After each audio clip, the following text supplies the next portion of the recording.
MarkRogersTV, the voice of college football, running down the first round of the NFL draft, the most important weekend on the NFL calendar.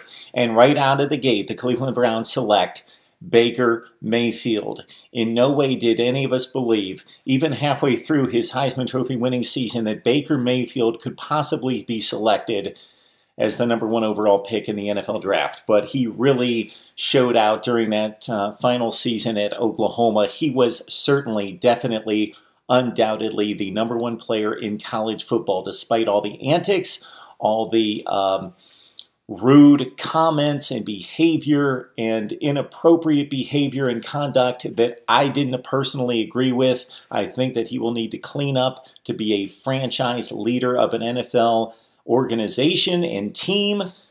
He is the best player, was in college, not the best player on the board, but considering position and considering what the Cleveland Browns saw in Baker Mayfield as a winner, a guy with spirit and fight, a guy that can throw from any angle, who gained basically 3 NFL quarterback comparisons in recent months as the tape was broken down, and the conduct as well. So it was down to Drew Brees, Russell Wilson, and Johnny Manziel. For me, the Drew Brees comparison basically starts with the height. But Drew Brees was a much more polished quarterback and the most accurate quarterback that I've ever seen in watching 40 years, almost 40 years of college football. Drew Brees is the most accurate passer I've ever seen. Baker Mayfield does not compare to Drew Brees as a pure passer, but obviously he could make all the throws from the different angles and escaped like no one since Johnny Manziel. There's the comparison there.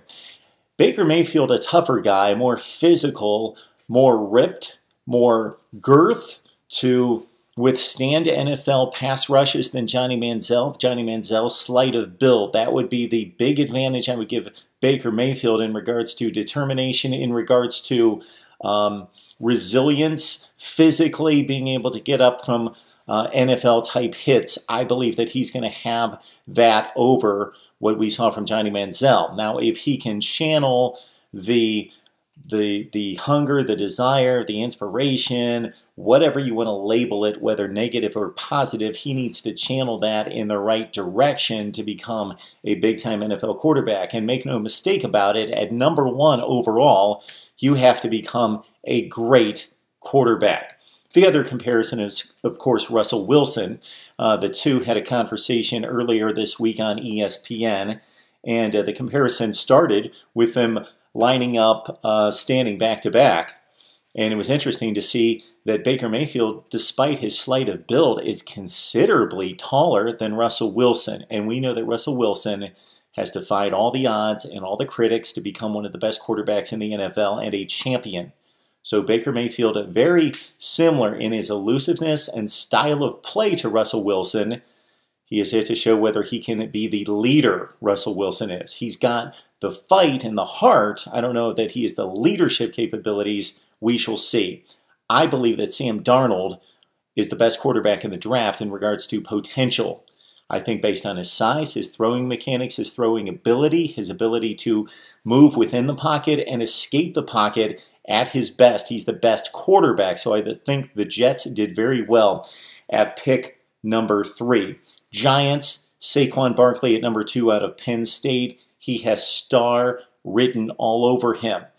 But for people that didn't keep a close eye on college football and just watched the highlights but didn't necessarily look at the stats in depth and didn't look at the games that Penn State played against the better team, Saquon Barkley would surprise you in regards to his lack of production as a rusher against the best teams in college football, against the better teams on Penn State's schedule, and even against some pretty marginal teams. Yes, Penn State's weakest link on its team in recent years has been the offensive line, and Saquon Barkley suffered because of it, but it was also him trying to hit the home run way too many times. I mentioned pick #3 to the New York Jets, Sam Darnold, USC quarterback.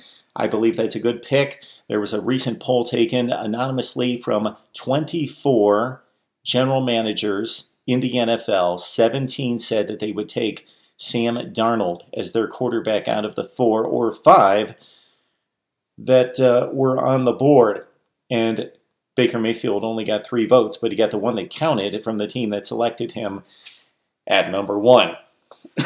Then, of course, the Browns selected again Denzel Ward. This was a bit surprised to me because I thought Bradley Chubb was right there for the taking. I believe that he was the best player on the board, aside from the quarterback value of the position, that aside from Saquon Barkley, that Bradley Chubb had to be the next player taken. So it could have been Myles Garrett and Bradley Chubb lining up on bookends and making it very difficult for offensive coordinators to scheme and to slide their offensive line in any particular direction. But the Browns went with Denzel Ward, and he, in the mold of recent Ohio State cornerbacks, Garyon Conley, Marshawn Lattimore, should turn out to be a cover corner, a shutdown corner in the NFL for the Cleveland Browns. But I would have gone with Chubb. So the Denver Broncos said, thank you very much. We will take Bradley Chubb at pick number 5 out of NC State. He is the steal. Line him up opposite Von Miller, who's going to continue to get the attention, and Bradley Chubb is going to have, I believe, a great year. He's better, I think, at this stage, and has a bigger motor, a motor that runs play after play after play in comparison to Myles Garrett at this time last year, taken number 1. Quentin Nelson to Indianapolis, the guard out of Notre Dame. Andrew Luck says, thank you, I want to stay on the field this year.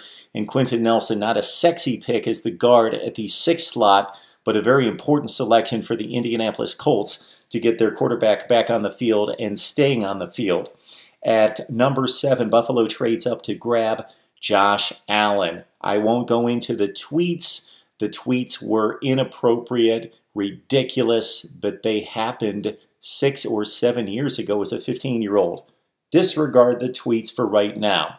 The arm is amazing. Some have called it the best that they've seen since John Elway.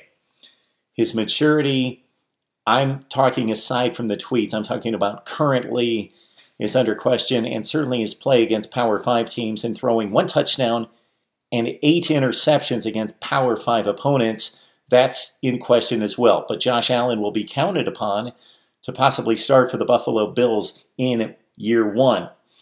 Chicago at pick number 8 takes Roquan Smith, the Georgia linebacker, game changer, mature, ready to play. Plug him in, let him go. He could be the defensive rookie of the year in season 1 for the Chicago Bears. Roquan Smith is that good.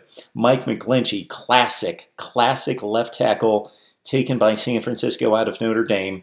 And then at the 10th position, another interesting pick, as Arizona went after Josh Rosen, who many analysts believe is the most NFL-ready quarterback on the board.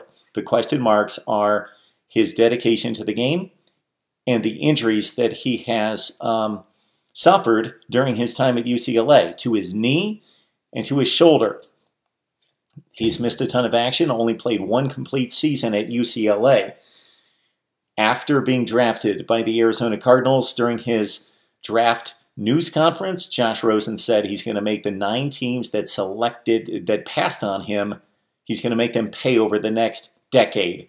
They're going to consider that to be the worst decision they've ever made, that he is pissed off, that he's angry and ready to prove them wrong.